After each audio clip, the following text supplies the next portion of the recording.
اللہ تبارک و تعالی نے بعض چیزوں کو، بعض دنوں کو، بعض وقتوں کو، بعض مہینوں کو اپنی رحمت سے فضیلت عطا فرمائی ہے۔ اللہ تبارک و تعالی کے ان مخصوص دنوں کو فضیلت عطا کرنے میں ہم گناہ گاروں کا بہت ہی زیادہ فائدہ ہے۔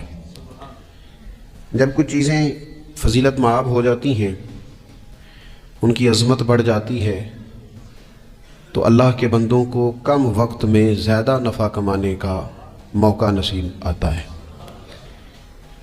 نبی اکرم نور مجسم شفیع معظم صلی اللہ تعالیٰ علیہ وسلم کی امت کو اللہ تعالیٰ نے بہت ساری ایسی چیزیں اپنی رحمت سے دی ہیں کہ جن میں عمل تھوڑا ہے، اجر زیادہ ہے۔ اس کا نتیجہ یہ نکلتا ہے کہ انسان تھوڑے وقت میں، تھوڑے ٹائم میں، تھوڑی مصروفیت میں اپنے رب کریم کے بارگاہ سے زیادہ اجر کا مستحق ہو جاتا ہے۔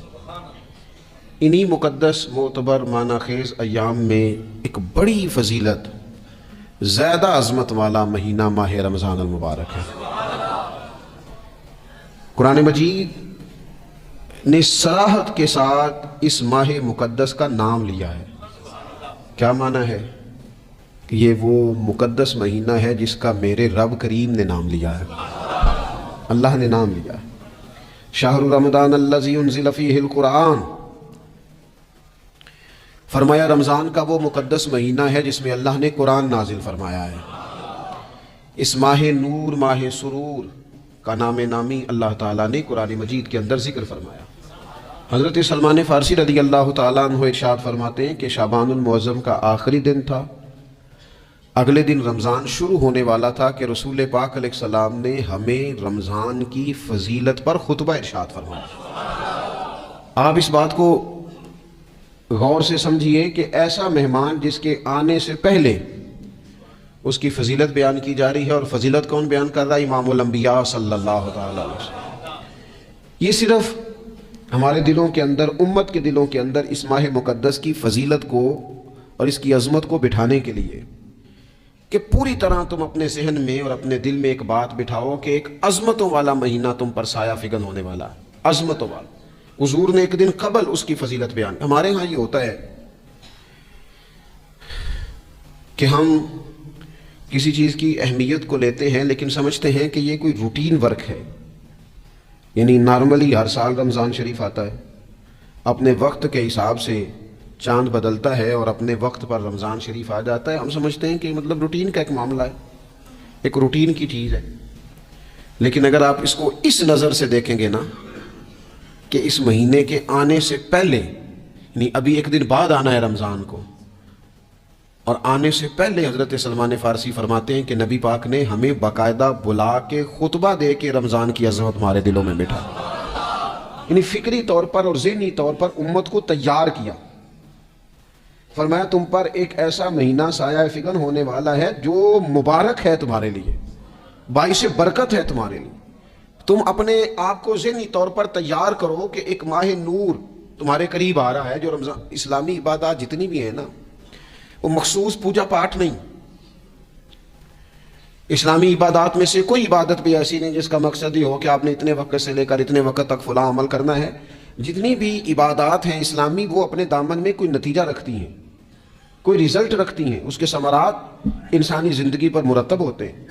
انسان کو تزکیہ نصیب ہوتا ہے، اس کے باطن کو صفائی نصیب ہوتی ہے، اسے خیر کرنے کا موقع ملتا ہے، تربیت کے بہت سارے مواقع اس میں پائے جاتے ہیں، بہت سارے اسرار و رموز کے ساتھ اسلامی عبادات ہیں۔ یہ جو رمضان المبارک ہے نا، یہ جو روزہ ہے، یہ روزہ اپنے دامن کے اندر تربیت رکھتا ہے، تربیت۔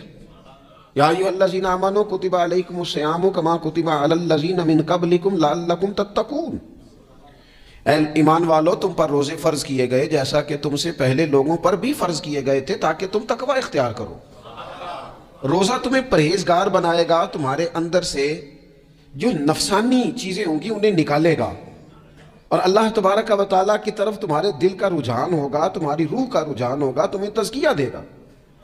روزہ انسان کی تربیت کرتا ہے، انسان کو روزہ ذہنی طور پر تیار کرتا ہے کہ اللہ کے حکم کے مطابق کھانا ہے، اللہ کے حکم کے مطابق پینا ہے، سب سے بڑا مسئلہ اس دور کا رزق کے حلال کا حصول ہے اور حرام سے اجتناب ہے. تو روزہ ہمیں یہ سبق پڑھاتا ہے کہ ہم وہی کھائیں گے اور اسی وقت کھائیں گے جو کھانے کا ہمیں ہمارے رب نے حکم ارشاد فرمایا ہے، اور جسے اللہ رسول منع کر دیں گے جتنی مرضی چمک دمک اپنے دامن میں رکھے، جتنی مرضی، لیکن ہم وہی لیں گے جو ہمارے لیے جائز ہے. آپ غور فرمائیے، روزہ لعلکم تتقون، روزہ تمہیں پرہیزگار کرتا ہے.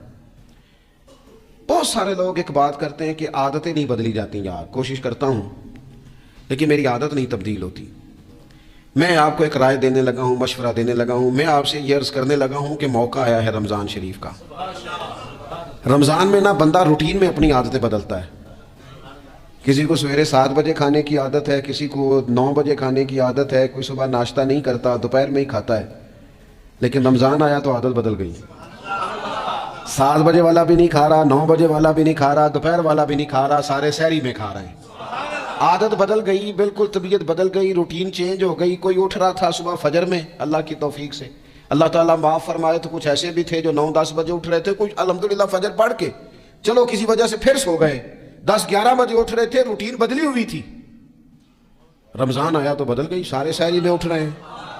تہجد کے وقت صاحب کی آنکھ کھول رہی ہے، بالکل روٹین بدل گئی، حالات بدل گئے، معاملات تبدیل ہو گئے، اوقات تبدیل ہو گئے، دفاتر کے ٹائم تبدیل ہوئے، اسکولوں کے نظام تبدیل ہوئے، مدارس کے اوقات تبدیل ہوئے، ہر چیز کے اندر تبدیلی آئی.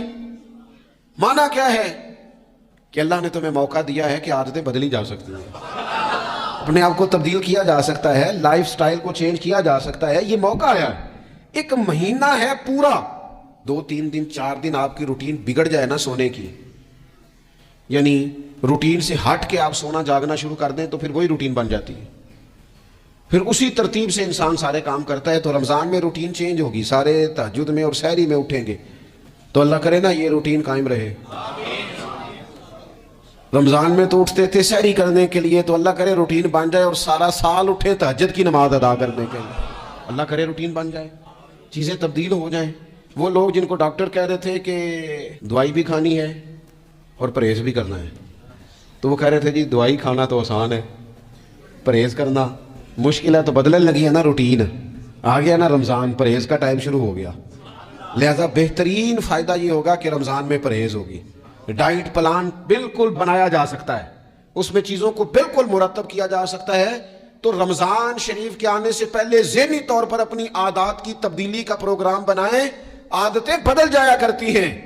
رسول کریم دنیا میں آئے وَيُزَكِّيكُمْ، حضور تزکیہ کرنے تو آئے ہیں، عادتیں بدلنے تو تشریف لائے ہیں. نبی پاک نے صفائی ستھرائی کر دی، ساری ناپاک چیزوں کو نکال دیا. تو روٹین دیکھیں کہ رمضان میں تقوی کے حصول کے لیے اپنی عادات کو تبدیل کرنا ہے، اور اس کے لیے ذہنی طور پر اپنے آپ کو تیار کریں. وہ جو کہتے ہیں بچے سویرے نہیں اٹھتے، وہ روٹین بنا لیں. یہ موقع آیا ہے، ابھی سے ارادہ کر لیں کہ جناب ہم نے اس ترتیب سے اپنے گھر کو، ماحول کو، بچوں کو اس ترتیب سے ہم نے مرتب کرنا ہے چیزوں کو. یہ آپ ارادہ کریں، اللہ تعالیٰ مدد فرمائے گا. رمضان المبارک کی جو خاص فضیلت ہے، اس خاص فضیلت کو رمضان آنے سے پہلے ذہن میں بٹھا لیں، اور رمضان المبارک پورے کا پورا اس ذوق سے گزاریں کہ ذہن میں بات موجود ہو، ذہن میں، کہ دراصل رمضان کیا ہے. اللہ کے پیارے رسول صلی اللہ تعالیٰ علیہ وسلم نے فرمایا، اے لوگو تم پر ایک عظیم المرتبت مہینہ سایہ فکن ہو رہا ہے. حضور فرماتے ہیں شہر مبارک، فرمایا یہ بڑا برکت والا مہینہ ہے، یہ برکتیں لے کے آیا ہے، یہ رحمتیں لے کے آیا ہے، یہ اپنے ساتھ عنایات لے کے آیا. اور نبی اکرم صلی اللہ تعالیٰ علیہ وآلہ وسلم نے فرمایا جو بندہ بھی قرب الہی کی نیت سے رمضان میں نیکی کا طلبگار ہوگا، فرمایا وہ اگر نفل نیکی کرے گا نا تو اللہ تعالیٰ اسے فرض کے برابر ثواب عطا فرمائے گا.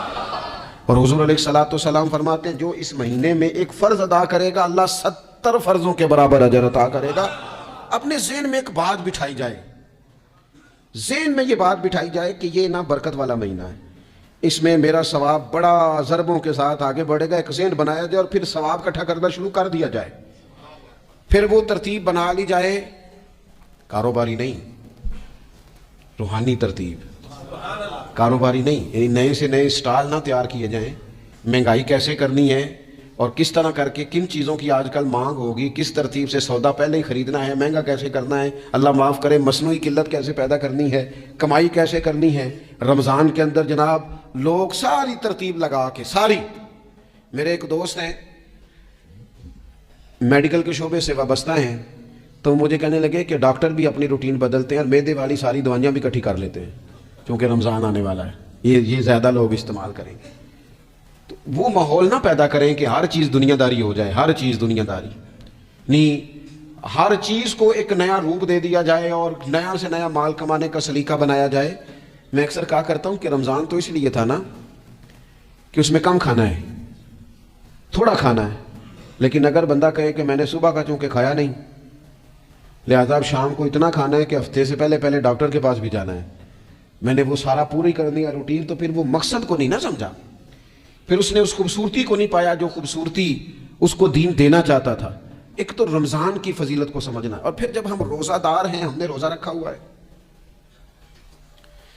تو نبی پاک علیہ السلام نے خود اس مفہوم کو کھول کے بیان کیا، فرمایا جس بندے نے جھوٹ نہیں چھوڑا، گناہ نہیں چھوڑا، گویا غیبت نہیں چھوڑی، بدی نہیں چھوڑی، تو اللہ کے محبوب علیہ الصلوۃ والسلام فرماتے ہیں پھر اللہ تعالیٰ کو اس کے بھوکا پیاسا رہنے کی تو کوئی ضرورت نہیں، کیونکہ لعلکم تتقون، تقوی اختیار کرنا تو روزے کا مقصد تھا۔